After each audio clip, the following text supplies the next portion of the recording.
নমস্কার, আমার আসাম ব্লগে আপনাদের সবাইকে অনেক অনেক স্বাগত। আজকে রবিবার, সকালবেলা উঠে চলে আসলাম রান্নাঘরের দিকে। জল খাবারের ঝামেলা করিনি, রান্নায় এখানে শশা কাটা হয়ে গেছে, এখানে লঙ্কা ছাড়া আলু ছাড়া মাছের তেলের তরকারি হয়ে গেছে।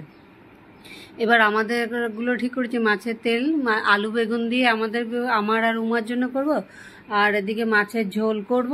মাছের ঝোলের মধ্যেও সেই লঙ্কা ছাড়া আছে, তাই লঙ্কা ছাড়াগুলো আগে করে নিয়েছি, এবার লঙ্কা দেওয়াগুলো করবো আর কি। অনেকদিন পরে মাছের তেলটা বানাচ্ছি, কাতলা মাছের তেল। আর তেল বানালে সেই আমাদের রুমা হলো তেল খাওয়ার পাগল, তেলের জন্য খুব কমই বানাই। এখন মাছের মধ্যে দিয়ে গেলে ফেলে দিয়ে কি করব, সেই জন্য অনেক দিন ধরে বানাবো করা হয়নি, আর যে বানিয়ে নিই। তার আগে অনেকগুলো কাপড় রেখেছি, কাপড়গুলো আগে ভিজিয়ে আসি বাথরুমে, তারপরে বাকি রান্নাটা সারবো। এত সারা সপ্তাহে কুর্তা জামা কাপড় সব এখানে জমা করে রেখেছি। এগুলো আজকে রবিবার, আর এক্সট্রা কাজ তো সমস্ত থাকেই। আর এক্সট্রা কাজের সাথে যে যেমন সারাটা সপ্তাহে জামা কাপড় যেগুলো পরে আসা যাওয়া করি, ওগুলো এই রবিবার দিন ধোয়া, বাথরুম টাথরুম পরিষ্কার, এগুলো সমস্ত রবিবারে এক্সট্রা কাজগুলো। সেই জন্য রবিবার দিন খেতে খেতে মোটামুটি 3:30 4টা বেজে যায়। তাই ওদিকে কাপড়গুলো ভিজিয়ে এসে এদিকে মাছের তেলের তরকারিটা তো বসিয়ে দিয়ে গেছিলাম, আলুগুলো বেশ সিদ্ধ হয়ে গেছে। একটু লঙ্কার গুঁড়ো জিরে ধনের গুঁড়ো দিয়ে এবার ভালোভাবে মিশিয়ে নিয়ে তেলের তরকারিটা রান্না হয়ে গেছে, এবার নামিয়ে ফেলবে। এবার মাছের ঝোলটা বসিয়ে ঘরে ঝাড়ু মোছা এগুলো আছে, কারণ রবিবার হলে একটু দেরি করে উঠি দেখে সমস্ত কাজেরই দেরি হয়ে যায়, কারণ সারাটা সপ্তাহ তো উঠি সকালে। তাই রবিবার দিন একে তো দেরি করে উঠি, সেই জন্য জল খাবারে যে পারে যা বাইরে অনেক আগের দিন হয়তো ব্রেড এনে রাখলে ব্রেড সেকে খেয়ে গেল। ওই উমাও সকালবেলা সেই খাবে, ও বলছে আমি খাবো না আজকে ব্রেড, আমি বাইরে গিয়ে খাবো, বাস স্নান করে বেরিয়ে গেল।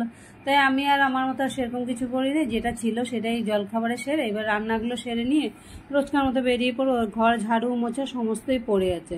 আর অনেক দিন ধরে মাছের ঝোলটা পেঁয়াজ দিয়ে মাখা মাখা করে যেটা করে, সেটা আমি অনেকদিন খাবার মানুষ দুজন, তার মধ্যে লঙ্কা ছাড়া লঙ্কা দেওয়া, আলু ছাড়া আলু দেওয়া, সেজন্য আর বানাতে ইচ্ছা করে না। বেশিরভাগ হয়তো মাছ ভেজে নিয়ে নিই ডালের সাথে, আর না হলে একসাথে আঝালা ঝোল করে ফেলি লঙ্কা ছাড়া, লাস্টে কাঁচা লঙ্কা একটা ডলে আমি খাই। তাই আজকে ভাবলাম একটু পেঁয়াজ বাটা দিয়ে মাছের ঝোলটা করি, অনেকদিন ধরে খাইনি। মাঝে মাঝে তো নিজেরও মনকে দিতে ইচ্ছা করে কিছু কিছু, সেই জন্য পেঁয়াজ টমেটো একটু রসুন একসাথে গ্রাইন্ডারে পিষে নিয়ে আমার আর উমার জন্য মাছের ঝোলটা একটু আলাদা করে করেছি। আর আঝালাটা তো আগেই উঠিয়ে ফেলেছি লঙ্কা ছাড়া আলু ছাড়া, আর এখানে আমার আর উমার জন্য করে রেখেছি, ও রাত্রে এসে খাবে।